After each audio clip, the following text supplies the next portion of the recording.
একটা ভদ্রবেশী চেহারার পিছনেও যে আরেকটা রূপ থাকে মানুষের, সেটা কিন্তু বুঝতে পারতাম না যদি না ওই রকম মানুষের সাথে আমার কোনো দিন পরিচয় হতো।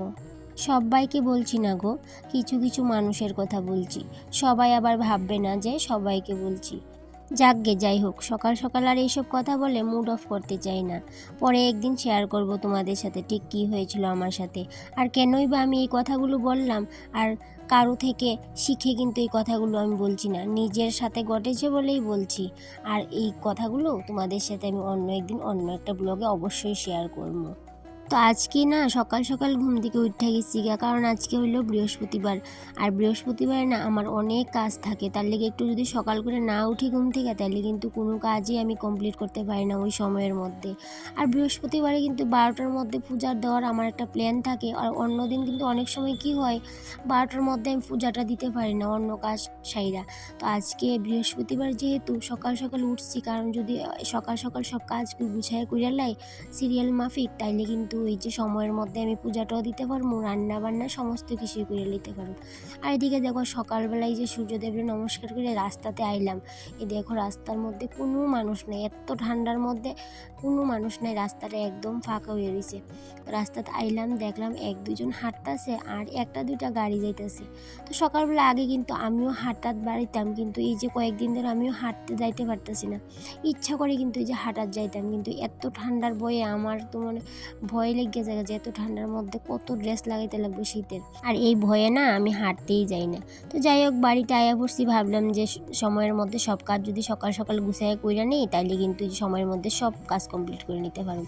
তো সকাল সকাল আইলাম, উঠানটা ঝাড় দিয়ে নিলাম, রাস্তার থেকে আইয়েই উঠানটা ঝাড় দিয়ে নিছি। এবার কি হয়েছে কৌতো, উঠানের মধ্যে না অনেক ঘাস উঠছে, ঘাসটিরে ভাবলাম একটু উঠাইলেই, কারণ কি পৌষ সংক্রান্তি তো উঠান তো লেপতে লাগবো। আর এমনিতে আমরা 12 মাসে এত উঠান লেপা হয় না, কিন্তু পৌষ সংক্রান্তিতে কিন্তু সারা বাড়ি পরিষ্কার করে উঠানটা লেপতে লাগে। তো ভাবলাম কিছু ঘাস কিনার কানার দিয়ে উঠছে, ওই ঘাসটি একটু পরিষ্কার করে নিই। সব ঘাস আজকে আমি উঠাইতে পারতাম না, কারণ অত সময় আমার কাছে নাই। যদি আমি ঘাস উঠাইতাম যাই, তাহলে ওই সারাদিনই লাগবো, উঠানের মধ্যেই আমার সারাদিন যাইব।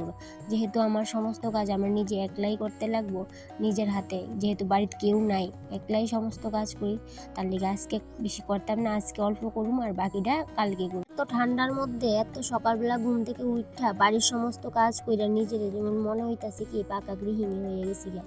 অবশ্য আমার লাগে তখনই যখন সকালবেলা উঠে এইসব কাজ করি। সব দিন তো আর উঠতে পারি না, যেদিন কাজের প্রেশার থাকে ওই দিন কিন্তু খুব সকালে উঠে যাই গা।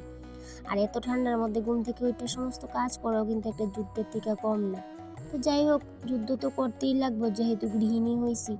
এদিকে দেখো সকালবেলা একটু গোবর ছড়া দিয়ে লিতেছি, কারণ সূর্য ওঠার আগে গোবর ছড়া দিতে লাগে। আমরা বাঙালি বাড়ির মধ্যে কিন্তু প্রত্যেকটা বাড়ির মধ্যে কিন্তু এই নিয়মটা আছে যে সকালবেলা উঠে সূর্যদেব উঠার আগেই কিন্তু গোবর ছড়া দেওয়া আর উঠান ঝাড় দেওয়া। যদিও আমরা এটা সবসময় নিয়ম মাফিক মাইনা চলতে পারি না, কারণ ঘুম থেকে উঠতেই তো ওয়ালাই অনেক লেট। আর যখন কাজের চাপ থাকে তখন কিন্তু অত লেট হয় না, সময় মতোই কিন্তু উঠে যাইতে পারি আমরা। যেহেতু একটা সংসারের দায়িত্ব আমরা নিছি, সংসারের দায়িত্বগুলো তো পালন করতেই লাগবে। এবার ঘুম কম হইলেও উঠতে লাগবো, আর ঘুম যদি পরিপূর্ণ তাও কিন্তু উঠতেই লাগবে। তো কালকে রাত্রের বাসনটা মাজা হইছে না, অনেক দিন কি প্রায় সময় আমি রাতের সব কাজ করে রেখে দিই রান্না করে। আর অনেক সময় কিন্তু করা হয় না, এই যে কালকে করছি না, এই যে এখন ধুইতে লাগতেছে। আর যেদিনই আমি রান্না করে সমস্ত কাজ কমপ্লিট করে ঘুমাই, পরের দিন মনে হয় কি অনেক কাজের প্রেশার কম লাগে, এর লেগে আমি রাত্রে ধুয়ে রেখে দিই। আর হাজবেন্ড কিন্তু অনেক সময় অনেক কিন্তু বকাঝকা করে, এই রাত্রের বেলা আমি বাসন কুসন ধুই, অনেক কিন্তু বকা খাই। তারপরেও কিন্তু আমি ধুয়ে লাই, কারণ আমার নিজেরই তো কাজটা কম থাকবো। যেহেতু আমি রাত্রে কষ্ট হোক, রাতে যদি ধুয়ে রেখে দিই, বাসন কুসন রান্নাঘর পরিষ্কার করে রেখে দিই, তাতে কিন্তু আমারই সুবিধা, কারণ সকালবেলা উঠে আর অত কাজের প্রেশার থাকে না। তো তোমরা যারা প্রতিনিয়ত আমার ভিডিও দেখো তারা কিন্তু অবশ্যই জানো যে আমার কিচেন রুম নাই, কতদিন হয়েছে। তো কিচেন রুম যেহেতু নাই, এখন আমি রান্নাটা করি ওই যে স্কুটির রুমে, যে রুমে স্কুটি রাখতাম ওই রুমে রান্না করি। আর ওই স্কুটির রুমে যেহেতু রান্না করি, তার লেগে কিন্তু ওই যে সকালবেলা স্কুটিটা বাই করতে লাগে আর রাত্রেবেলা ঢুকাইতে লাগে, কারণ স্কুটি তো সবসময় নেয় না হাজব্যান্ডে। কারণ যেহেতু আমরা গাড়ি আছে, গাড়িটা নিয়েই জায়গা, আর সব দিন নেওয়া হয় না, কিন্তু যেদিন নেওয়া হয় সেদিনও বাই করতে লাগে, আর যদি না নেই তারপরেও কিন্তু বাই করতে লাগে। তো যাই হোক, স্কুটি সকালবেলা বাই করে দিয়ে দিল হাজব্যান্ডে। এদিকে আমি ঘর দূর সব ঝাড় দিয়ে মুছা পরিষ্কার করে নিছি। যেহেতু আজকে বৃহস্পতিবার, সমস্ত কাজ যদি এখন আমি সকাল সকাল না করি, যদি ভাবি যে আমি 10টার সময় করবো, তাহলে কিন্তু আর কোনো কাজের আমি কুল কিনারাও পাইতাম না, আর কাজ কইরা কিন্তু কোনো আগাইতো না।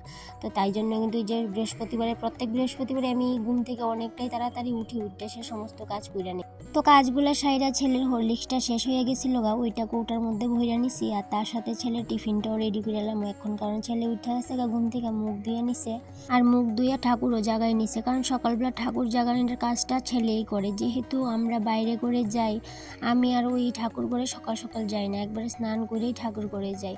তার লেগে সকালে ছেলে ঠাকুরটা জাগাইলা প্রত্যেক দিন। তো আবার ছেলের টিফিন দিয়ে আমি নিজের টিফিনটা রেডি করে নেবো, কারণ হাজব্যান্ডের সকালে চা করে দিয়ে লেছি, ও চাটা খাইয়া গেছে গা। আর এখন কিন্তু আমার স্টুডেন্ট আইব দুজন, তারারও পড়াইতে লাগবো। তারারও পড়াইয়াছিল, কিন্তু ওই যে বাড়ির বাকি কাজ আছে ওইগুলো করবো, কইরা পরে স্নান করে পূজা দিব, তারপরে কিন্তু রান্না বান্না করবো। এদিকে আমার চাও রেডি করে নিছি, ছেলেরও ব্রেড দিয়ে লাইছি, তো ব্রেড খাইছে, হরলিক্স খাইছে। আর ছেলেরে কিন্তু হরলিক্সটা জল দিয়েই দিই, যেহেতু দুধ এখন আমাদের রোজ করতে পারছি না, কারণ দুধ পাইতেছে না কারোর বাড়ি, তার লেগে জল দিয়ে ছেলেরা হরলিক্সটা দিতে লাগে। তো যখন দুধ থাকে তখন দুধ দিয়ে দিই, আর বেশ কয়েকদিনও সেই জল দিয়ে ছেলের হরলিক্সটা দিই। আর এদিকে সমস্ত কাজ সাইরা, টিউশনটাও সাইরা নিছি, তারপরে যে কিছু কাপড় আসলো ওইগুলো ধুয়ে নিতেছি। আজকে আর বেশি কাপড় ধুইতাম না, কারণ আজকে যেহেতু বৃহস্পতিবার, এত কাপড় ধুয়ে বাকি কাজ সারণ কিন্তু সম্ভব হইতো না। তার লেগে আমি কইতাছি আজকে যে বেশি কাপড় আজকে ধুইতাম না, এই অল্প কিছু কাপড় আছে এগুলো ধুয়ে নিই। আর কাপড় ধোয়া যে এমন একটা কাজ, যে প্রত্যেক দিন কিন্তু আমরা যে রান্না বান্না স্নান খাওয়া থাকে ওইটার মধ্যে কিন্তু রেগুলার রুটিনে কিন্তু কাপড় ধোয়াটাও পড়ে। প্রত্যেক দিন কাপড় ধোয়া থাকবে, এবার কম থাকুক বেশি থাকুক। কাপড় ধোয়া সাইরা, স্নান সাইরা আইলাম ঠাকুর করে। এই যে আজকে যেহেতু বৃহস্পতিবার, মা লক্ষ্মীর গড় বদলাইতে লাগবো, এই যে গড়টা বানিয়ে নিতেছি, একটা ঠাকুরের পুতলা বানাইতেছি, ওইটার আমরা পুতলাই কই, যে পুতলাটা বানিয়ে নিতেছি। আর আজকে না আম পাতা পাইছি না ভালো, মানে একদম 3টা 5টা এরকম জোড়া আম পাতা পাইছি না, তার লেগে আমি একটা আম পাতায় নিয়ে আইছি। তো একটা আম পাতা দিয়েই ঘরটা সাজাই নিলাম। যেমন আম পাতা পাইছি না, তেমন কিন্তু ফুলও পাইছি না, কারণ ফুলটা যেহেতু শীতকালে এত বেশি ফুটে না বাড়িতে। গাঁদা ফুল তো ফুটে, কিন্তু গাঁদা ফুল গাছ অতটা নাই আমরা বাড়িতে, জয়কোটা আছে। তো প্রত্যেক দিন তো দিতে লাগবো, তার লেগে সব গাঁদা ফুল কিন্তু একদিনে পারতে পারি না, ওই যে অল্প অল্প করে পারি আর পূজা দিই। যেহেতু অন্য ফুল ফুটে না, ওই গাঁদা ফুল দিয়েই কিন্তু পূজাটা সারতে লাগে আমরা প্রত্যেক দিন। তো তোমরা তো জানো বন্ধুরা, আমি অনেক কিপটা, অনেক কিছু ফালাই না ঘরের। এবার আজকে কি করছি জানো, আজকে লাউয়ের চুকলাটাও কিন্তু ফালাইছি না, ওইটাও রান্না করে দিছি। তো কিপটামি করতে করতে এমন পর্যায়ে যাইতেছি যে সংসারের উন্নতির লেগে কিন্তু ওই কিপটামিটা আমার করতেই লাগে। ভাবলাম যে লাউয়ের চুকলাটা ফালাই লাভ নেই, লাউয়ের চুকলাটা যদি যে এইভাবে আলু ফুললে ভাজি করে লাই, তাইলে একটা সবজিও বেরিয়ে গেল গা, আর এদিকে লাউয়ের চুকলাটা ফালানো নিল না। তো ইচ্ছা করে কিন্তু ওই লাউয়ের ডাঁটটা আছে না, ওইটাও কিন্তু রান্না করে লাগে, কিন্তু লাউয়ের ডাঁটটা তো অনেক শক্ত, ওইটা তো রান্না করতে পারতাম না। তার লেগে এই যে লাউয়ের চুকলাটাই ভাবলাম একটু নিয়ে নিই। যাই হোক বন্ধুরা, মজা করছিলাম। তো অনেকেই খাও কিন্তু লাউয়ের বাকল, আমি জানি, আর আমরাও খাই, কিন্তু আমার কিন্তু অসম্ভব ভালো লাগে। তার লেগে ওই লাউয়ের বাকলটা যদি থাকে তাহলে কিন্তু আমি ফালাই না, নরম যদি থাকে আমি ফালাই না, ওটা দিয়ে ভাজি খাই। আর এদিকে দেখো, তোমরার সাথে আমি আমার নতুন রান্নাঘরটা পরিচয় করে গেছি। এই যে আমার নতুন টিনের ভাঙাচোরা মডুলার কিচেন আবার তৈরি হয়ে যেতেছে। আর যেহেতু ভালো করে কমপ্লিট হয়েছে না, একটু কাজ বাকি আছে, ওই কাজটি আমি কইরা নিতেছি টুকটুক কইরা, একটু একটু করে সাইরা নেব। প্রত্যেক দিন বিকালে বিকাল যদি একটু একটু করি, তাইলে কিন্তু ওই যে ঘরটাও কমপ্লিট হয়ে যাবে। তো বিয়ের আগে কিন্তু আমি এইভাবে মাটির কাজ কোনোদিনই করছি না। আমার বাড়িতে গ্রামে হইতে পারে, বাবার বাড়ি, কিন্তু কোনো সময় কিন্তু আমি যে খেতেও সবজি করতেও গেছি না, কোনো সময় কাজে মাটি কুবাইতেও গেছি না। এখন এই যে শ্বশুরবাড়িতে দেখো আমার মাটি কিন্তু কুবাইতে লাগতেছে, চাপাইতে লাগতেছে। তো যাই হোক বন্ধুরা, মজা করছিলাম, আমি না একটু মজা করতে অনেকটাই ভালোবাসি। এদিকে দেখো হাজব্যান্ডের 2টা পয়সা বাঁচানোর লেগে এই যে একটু কাজ করে নিতেছে। হাজব্যান্ড কিন্তু না করছে, কইরো না, যেহেতু তোমার কোমরে ব্যথা, আমি করবো এরাতে। তো আমি কইলাম না থাক, আমি যতটুকু পারি অতটুকু করবো, এত বেশি করতাম না, যতটুকু পারি অতটুকুই তোমার আগাই দিব। একটা কাজের লোক নেওয়ানোর কথা কইছিল হাজব্যান্ডে, যে মাটিটা চাপানোর লেগে, কিন্তু আমি না করছি, যে এখন যদি একটা কাজের লোক নেও তাইলে কিন্তু এই যে 500-600 টাকা হাজিরা দিতে লাগবে।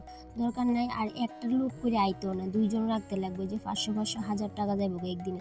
তো আমি কইছি না থাক, লাগতো না, আমি তুমি দুজনে মিললেই কিন্তু কাজগুলা কইরা নিব, যতটুকু পারি। একটু দেরি হইব তাইলে কোনো সমস্যা নাই, যে একটু দেরি হোক, তারপরে দুজনে মিল্লা করে এলাম। মধ্যবিত্ত ফ্যামিলির জন্য এই 1000 টাকাটাও কিন্তু বিশাল বড় একটা অ্যামাউন্ট। আর এই অ্যামাউন্টটা দিয়া আমি কিন্তু ইচ্ছা করলে পুরা মাস কিন্তু চালাই নিতে পারবো।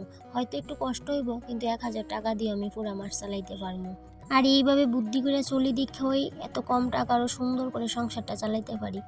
তো এরপরে দেখতে পারবা যে আমার টিনের ভাঙাচোরা মডুলার কিচেনটা আমি কেমনে সুন্দর করে গুছাইয়া তোমাদের সামনে প্রেজেন্ট করুম। তো আজকের ব্লগটা এই পর্যন্তই, টাটা।